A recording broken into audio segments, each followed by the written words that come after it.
Hey, I'm Dr. Mike Brown, and welcome to Momentum Monday. This is a day that we know it is a great day because the Lord said it's a great day.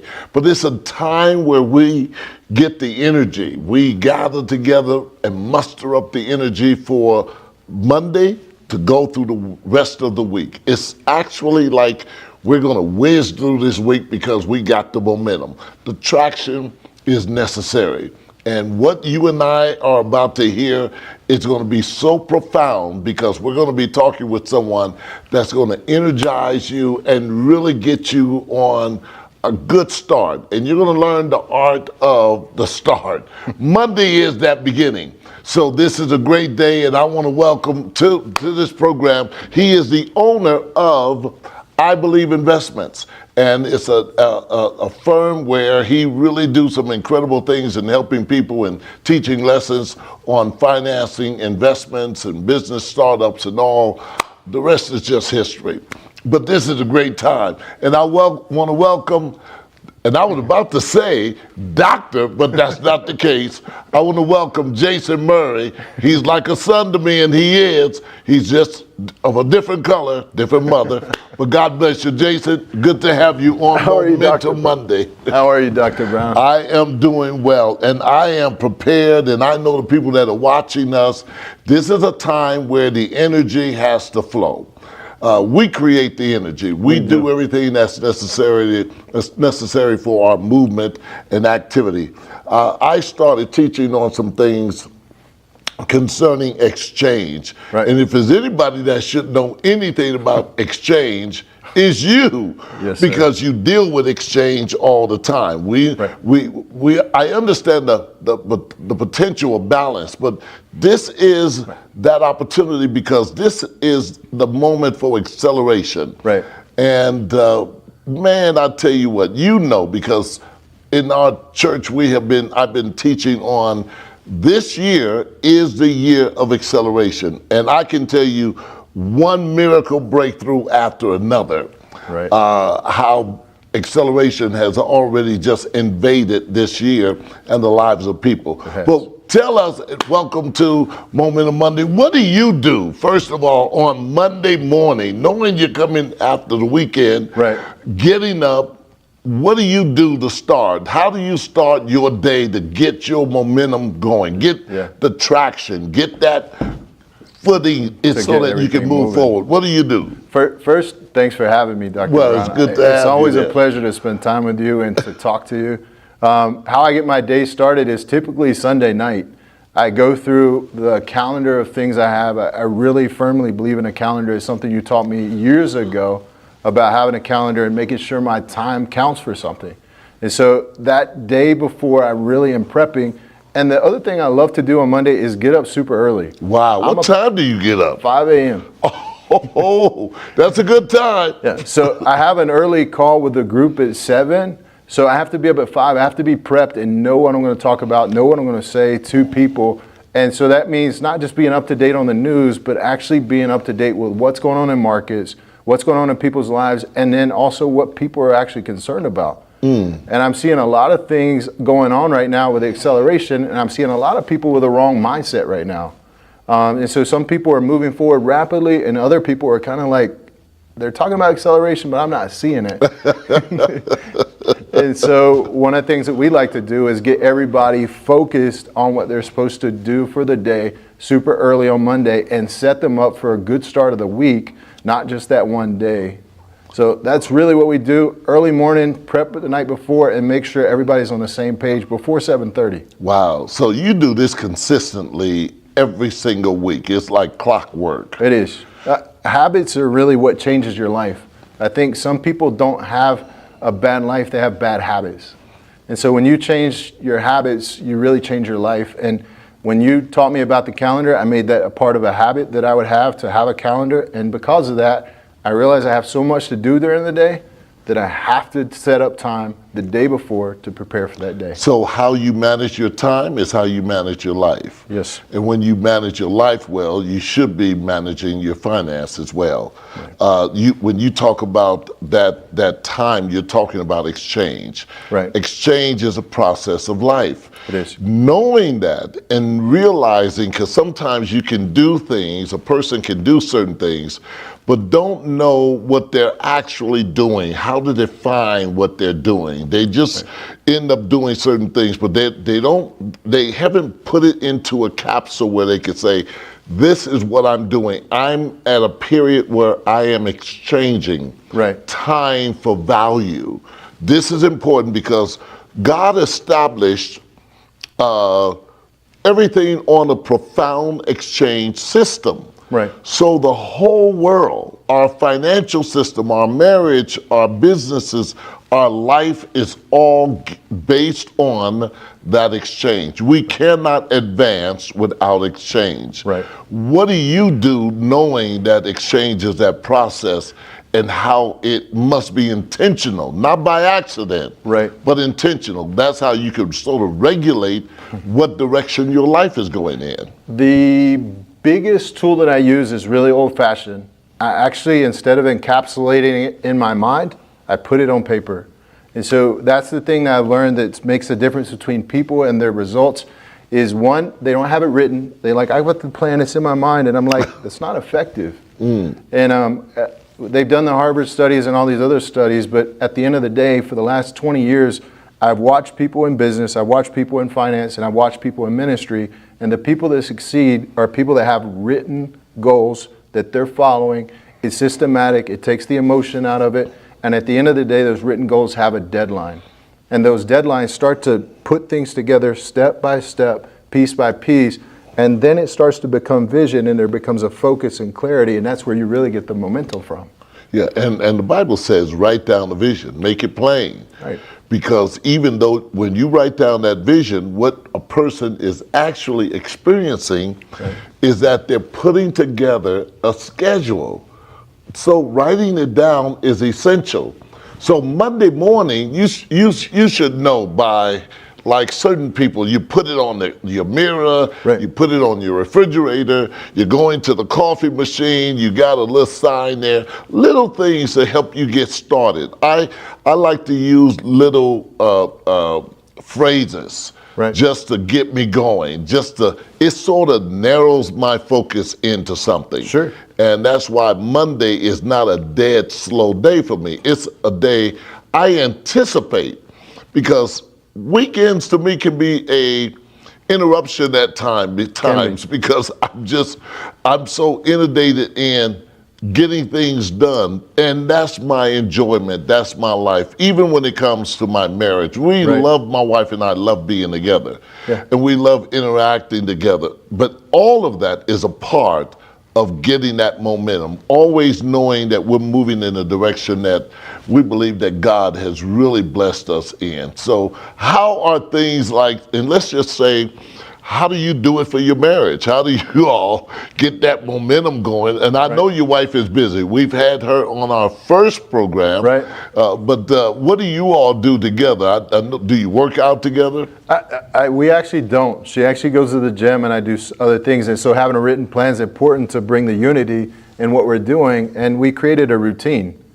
And so there's certain things that we do in the morning to help each other to accomplish what we're supposed to do. When she's getting out of the door, we're getting to the office, that are essentials that have to be done. Yes. From making sure we're investing in what we're eating, to making sure that we're getting like the certain things that we need for work, or what we're going to do, and to make sure that we know each other's calendar. It's super important to have that written plan, because I don't have to guess where she's at or what she's doing. I'm like, hey, this right here is where she's at. I know that I can send this over there and help her out. Or I know I can send that over there and help her out. Or she can do the same thing.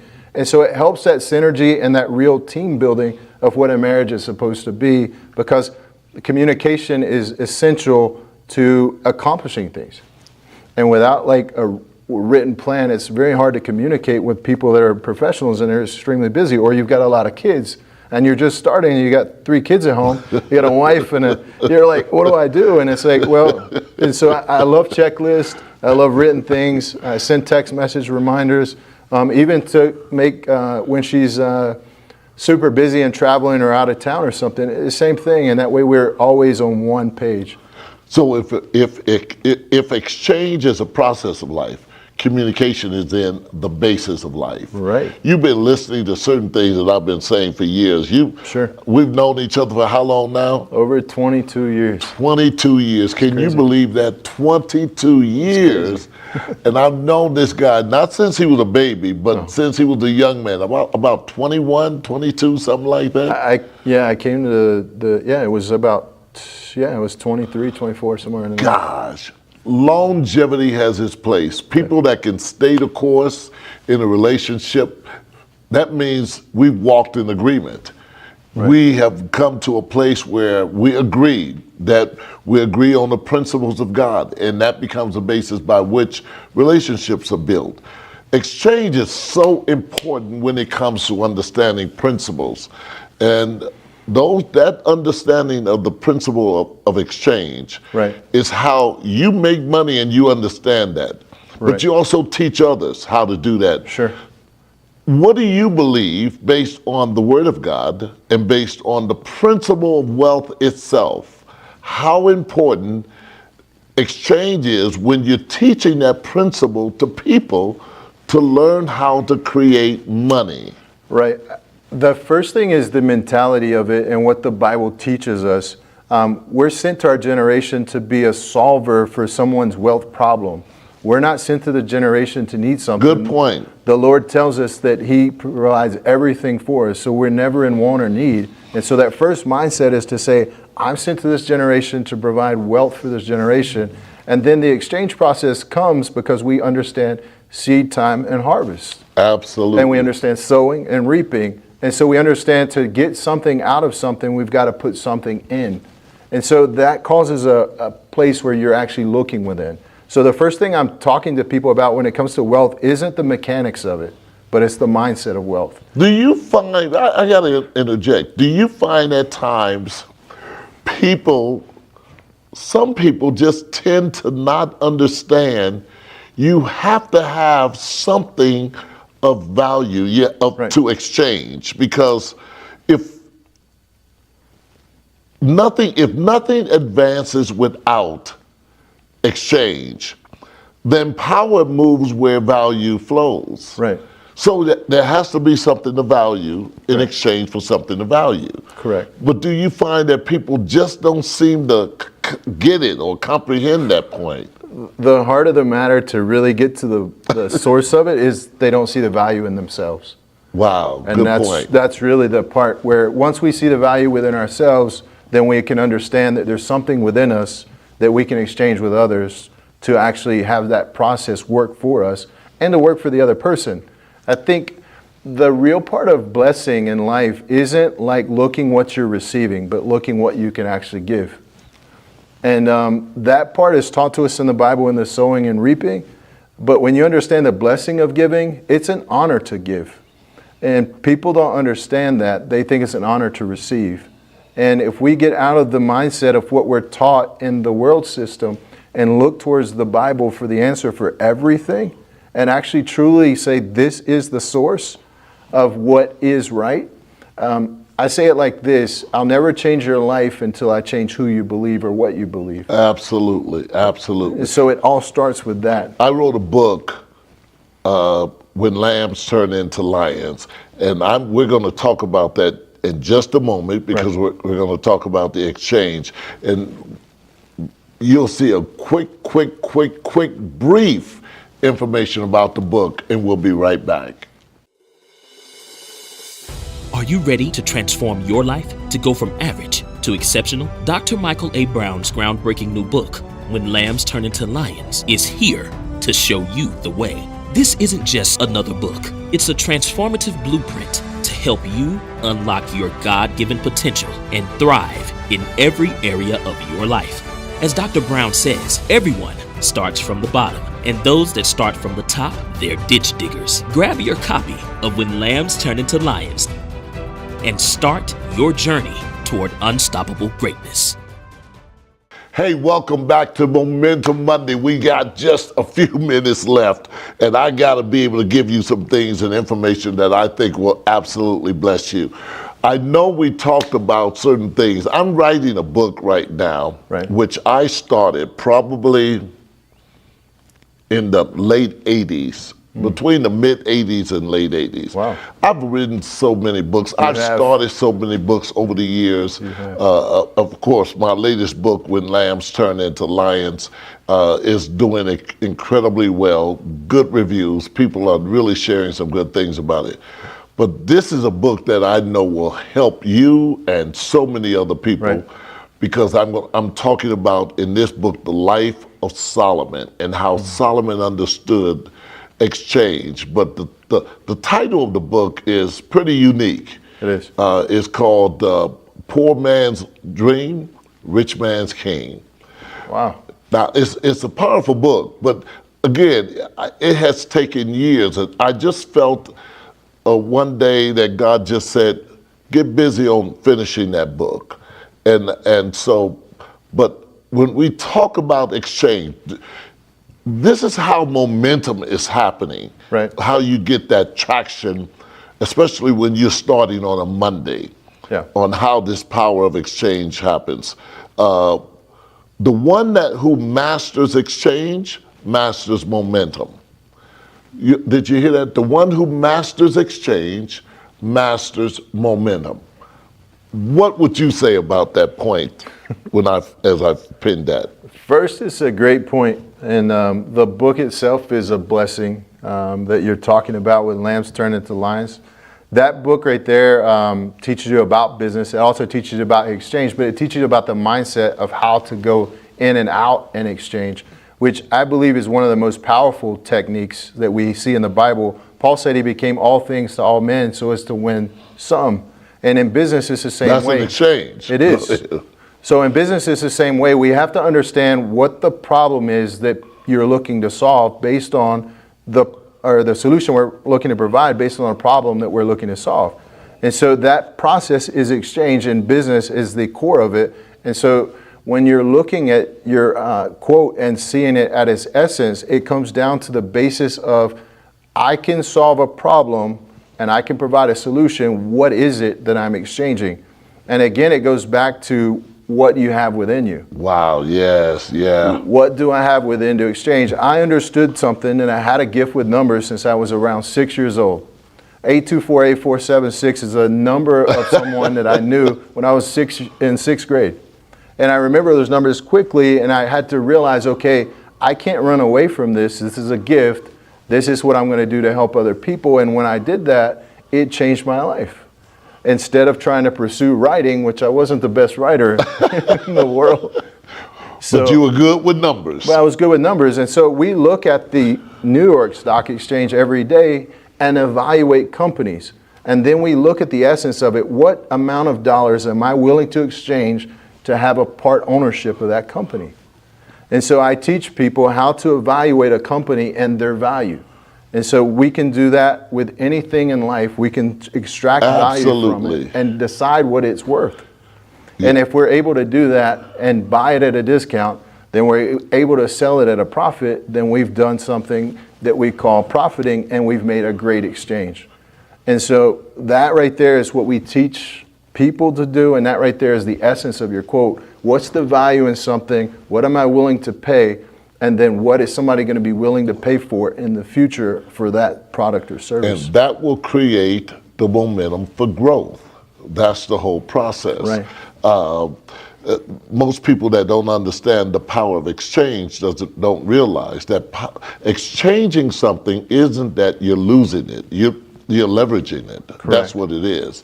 You're going to be teaching tomorrow on Tuesday about the investing.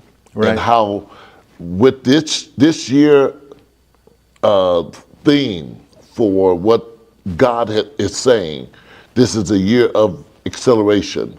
Right. We see what's happening in the market. We see what President Trump is doing and the policies he's changing. He's making it easier for investing in this country. Right. And so I am enthroned by what God is doing right now. It's just amazing. I don't want people to miss what God is doing. We have a window that is so open, but it will start narrowing down. Right. But right now it's open. What can you advise other people in doing on how important it is to start exactly where you are? It doesn't matter if you don't have $20,000 to invest right now, Right. or $100,000. You can start with a few dollars, but you got to start. Right. It's got to get some traction. The greater the start, the greater the traction. What can you say to those people, and why it's important for them to come to that class tomorrow so that they can learn the power of investing? Number one, I always go back to the Bible as a reference. And I remember the parable of the talents. Matthew 25, to one he gave 5, to one he gave 2, to one he gave 1, according to their ability. It wasn't a gender thing. It wasn't a race thing. It wasn't who their parents were. He gave it to them based on their ability. And the first thing I see people ask for is more, and they should be asking for capacity. We see it again with the lady. He told her to go borrow. She had things within her house. And he told her, he says, go borrow jars. They needed a vessel, capacity. And so once she had capacity, she could pour oil in there and extract value. And then she could turn around and sell what she had and pay off her debt. The two things I'm hearing you say this year that I really want to point out to people when it comes to investing is get the synergy of debt reduction and debt free at the same time that you're investing. And so I'm going to teach people how to split their money in different areas so that they can do both at the same time. And we also know the other principle, to him who has, more will be given. That's exactly what the word says. And finish up, and it so says, him who has not, even what he has will be taken away. And so it's important that you start putting money in that direction, because you're saying that you trust God's system over the world system. You're saying, I'm not afraid of the markets or the news or whatever, or even if it's too favorable.